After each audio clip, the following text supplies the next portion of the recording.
Hey Sleeper, selamat datang. Kali ini aku mau lanjutin lagi nih series dari Kung Fu Panda Path of Destiny Season 2 part yang kedua. Nah, yang belum nonton part sebelumnya bisa klik link di atas atau deskripsi di bawah. So, yang penasaran langsung aja nih, tarik selimut kalian rapat-rapat, siapkan cemilannya dan selamat menonton. Dikisahkan Kaisar Kangxi dan istrinya belum mendapatkan keturunan. Suatu hari mereka menemukan anak perempuan yang diberi nama Silong. Mereka ini menyayangi Silong seperti anaknya sendiri. Kemudian keajaiban datang. Istri Kaisar melahirkan seorang anak yang diberi nama Xiao. Mereka sangat bahagia dan malah mengabaikan Silong. Lalu Silong merasa sedih dan kesepian. Kemudian ada sosok kegelapan yang mengajaknya berteman hingga sekarang.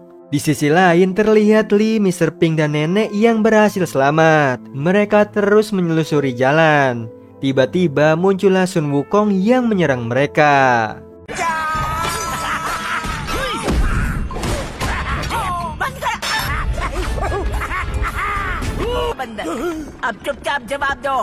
Hingga akhirnya Sun Wukong berhasil ditangkap. Lalu Lee menanyakan kenapa dia berada di sana. Namun dia tidak menjawab. Di istana, Po, 4 konstelasi dan juga Xiao membahas kejadian kemarin siapakah yang ingin membunuh Xiao. Lalu Silong meminta Xiao tetap berada di istana agar lebih aman. Kemudian datanglah Jenderal Feng yang memberitahu mereka nih bahwa pengiriman makanan untuk warga telah dirampok. Mendengar itu Silong meminta bantuan Po dan juga 4 konstelasi untuk mengawasi pengiriman berikutnya. Mereka pun setuju nih. Nah, saat mereka keluar, Nuhai melihat gerak-gerik Silong dan Jenderal Feng yang mencurigakan. Kemudian Po dan murid-muridnya siap berangkat dengan menaiki kapal terbang. Di sisi lain, Lee dan lainnya sambil melanjutkan perjalanan sembari juga menginterogasi Sun Wukong. Hingga mereka sampai di sebuah gerbang nih. Secara bersamaan Sun Wukong bebas dari ikatannya. Mereka memasuki gerbang dan melihat banyak patung terakota nih di sana. Lalu menemukan sebuah gulungan berisi peta Gunung Merapi. Hingga tersengaja Mr. Pink terjatuh dan membuat patung terakota berjatuhan. Hal itu membuat mereka ketahuan oleh para penjaga kerajaan. Lalu mereka pun dipenjara.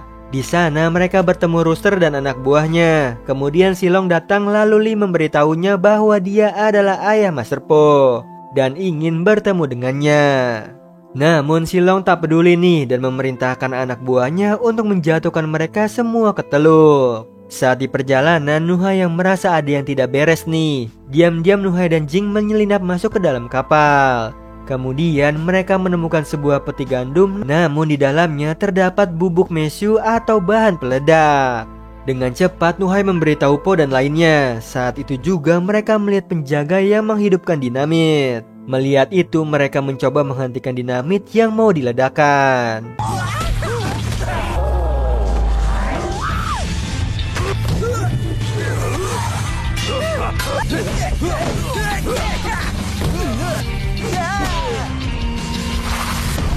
Hingga akhirnya mereka berhasil menghentikannya. Lalu Po menginterogasi salah satu pengawal.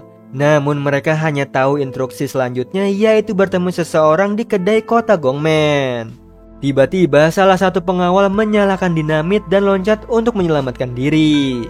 Sementara itu Po dan 4 konstelasi masih di atas kapal nih yang akan meledak. Lalu kapal pun meledak dan disaksikan oleh Lee dan juga lainnya yang disandra di atas kapal lain. Mengetahui anaknya yang berada di kapal ledakan itu membuatnya marah nih dan menghajar para pengawal. Setelah mengalahkan para pengawal, Lee dan lainnya akan melanjutkan perjalanan ke Gunung Merapi nih untuk mendapatkan jawaban dari semua yang terjadi dan akan membalaskan dendamnya.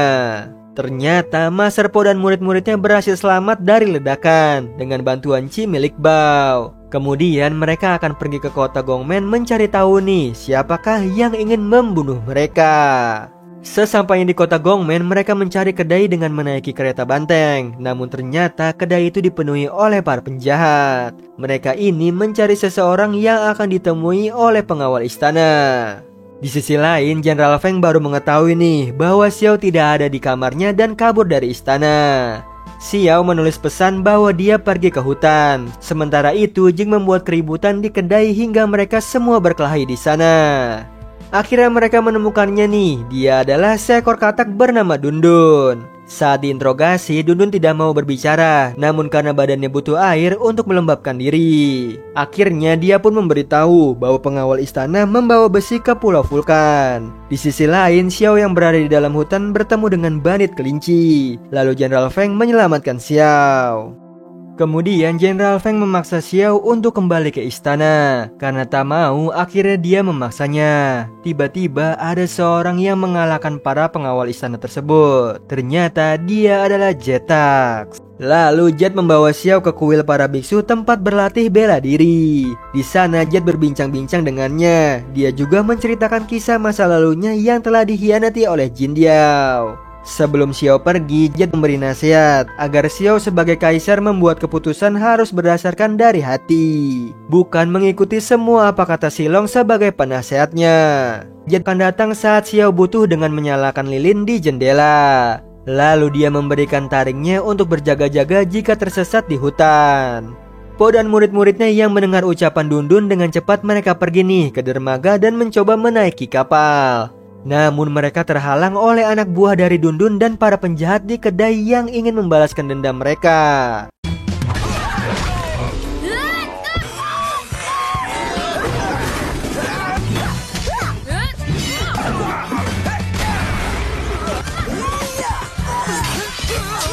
Tapi kapal itu berangkat, lalu dengan cepat mereka menyusul dan akhirnya berhasil menaiki kapal. Tapi Po dan lainnya melihat banyak kapal di depan mereka. Di sisi lain, Li dan lainnya melanjutkan perjalanan ke Gunung Merapi. Namun mereka harus melewati badai lautan. Hingga akhirnya mereka sampai di Pulau Vulkan beradanya Gunung Merapi. Sementara itu, Xiao sampai di sana. Silong marah nih mengetahui kerja Jenderal Feng yang tak becus. Jika terjadi kesalahan lagi, maka Jenderal Feng akan dibunuh. Ternyata itu adalah kapal polisi Gongmen yang menyerang kapal yang dinaiki oleh Po dan juga teman-temannya. Lalu Nuhai mempunyai ide nih untuk meledakkan kapal mereka agar polisi Gongmen menganggap mereka telah mati. Akhirnya rencana mereka berhasil. Kapal polisi Gongmen kembali ke kota. Po dan juga murid-muridnya kembali selamat dengan bantuan Chi milik Bao. Namun mereka berada di tengah lautan tanpa kapal. Besoknya Xiao memberitahu Silong bahwa dia ingin belajar bela diri. Mau tidak mau, Silong pun menyetujuinya dan meminta Jenderal Feng yang akan mengajari Kaisar Xiao. Diam-diam Silong meminta Jenderal Feng untuk berpura-pura melatih Xiao. Jangan sampai dia menguasai bela diri. Sementara Li dan lainnya melanjutkan perjalanan nih menuju Gunung Merapi. Di sini Rooster yang membaca peta dan menunjukkan jalan, namun dia salah nih membaca peta dan membuat mereka makin menjauh dari Gunung Merapi. Lalu Mr. Pink menemukan sebuah boneka kayu yang menurut Rooster itu adalah perbuatan Bai Gujing atau iblis bertulang putih yang mengambil jiwa-jiwa penduduk desa. Lalu dia meninggalkan boneka kayu sebagai tanda mata atas perbuatan jahatnya. Mendengar cerita itu membuat anak buah Rooster bernama Wing ingin ke toilet. Lalu mereka bersama-sama menemaninya. Tiba-tiba Wing menghilang, hanya ada boneka kayu. Satu persatu di antara mereka pun menghilang. Di sini Xiao dilatih oleh Jenderal Feng dengan memakai senjata nih, yaitu sisir. Setelah latihan, Silong meminta Jenderal Feng menyamar sebagai penjahat, yang nanti Xiao akan melawan Jenderal Feng dan berpura-pura kalah. Kemudian Xiao pergi ke pemukiman warga dan di sana dia mau menghajar seseorang penjahat yang sebenarnya adalah Jenderal Feng. Namun datanglah Jetax yang menghajar Jenderal Feng lebih dulu. Di sisi lain, Po dan murid-muridnya akhirnya sampai di Pulau Vulkan. Lalu mereka melihat pengawal istana membawa peti masuk ke dalam gua. Kemudian mereka menyelinap masuk ke gua dengan bersembunyi di dalam peti.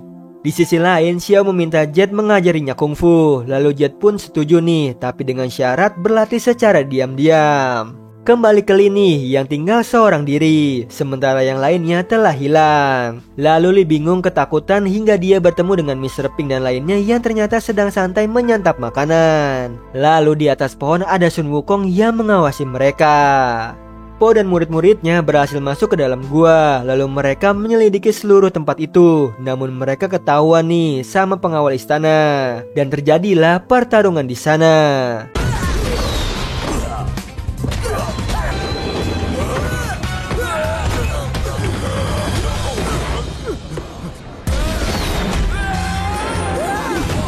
Saking banyaknya pengawal, mereka pun kabur, lalu masuk ke dalam sebuah gudang terakota untuk bersembunyi. Tak sengaja, mereka membuat patung terakota bangkit dan menyerang mereka.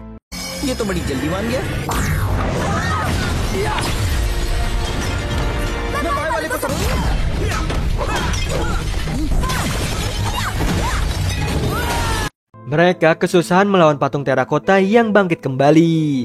Lalu Po mengetahui cara mematikannya dengan menghancurkan sinar merah di badan terakota.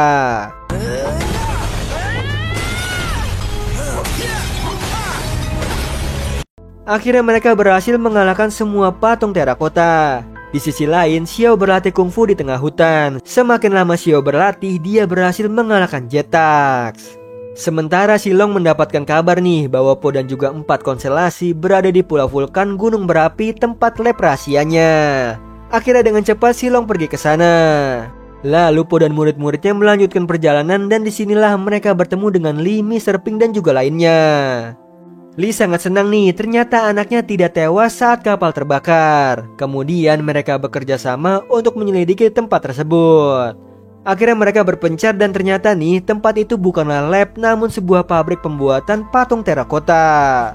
Lalu mereka berdiskusi dan menyadari nih bahwa ini semua adalah ulah dari Silong yang ingin merebut kekuasaan dari Xiao. Di sana, Jenderal Feng menemui Xiao mengajaknya untuk berlatih lagi. Namun Xiao menolak karena tak perlu berlatih lagi. Lalu Jenderal Feng menyerang Xiao untuk membuktikan keahliannya. Xiao pun berhasil mengalahkan Jenderal Feng. Lalu Xiao memanggil pengawal lain untuk menangkap Jenderal Feng. Namun mereka bersekongkol nih dan menangkap Xiao. Sementara Po dan lainnya bersembunyi di dalam patung terakota. Lalu datanglah Silong yang mengetahui keberadaan mereka di sana. Hingga akhirnya mereka ketahuan dan pertarungan pun terjadi.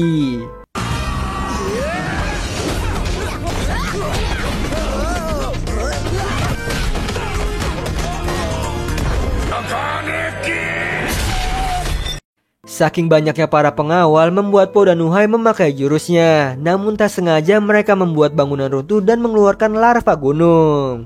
Kemudian mereka semua kabur dari sana. Di sisi lain, Xiao dikurung di dalam kamar yang tertutup rapat. Xiao memakai senjata yang terbuat dari taring Jetax. Dia akhirnya berhasil membuat celah di jendela. Lalu menyalakan lilin untuk meminta bantuan Jetax.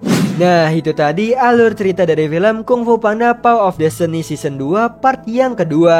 So, yang mau aku lanjutin lagi ceritanya, banyakin lagi nih like dan juga komennya. Oh iya Sleeper, kalian bisa follow nih Instagram kita di @temantidur.ytb atau @handyalfat. So Sleeper, itu tadi video kita kali ini. Semoga kalian suka sama videonya. Aku Hendy pamit. Happy nice dream and ciao.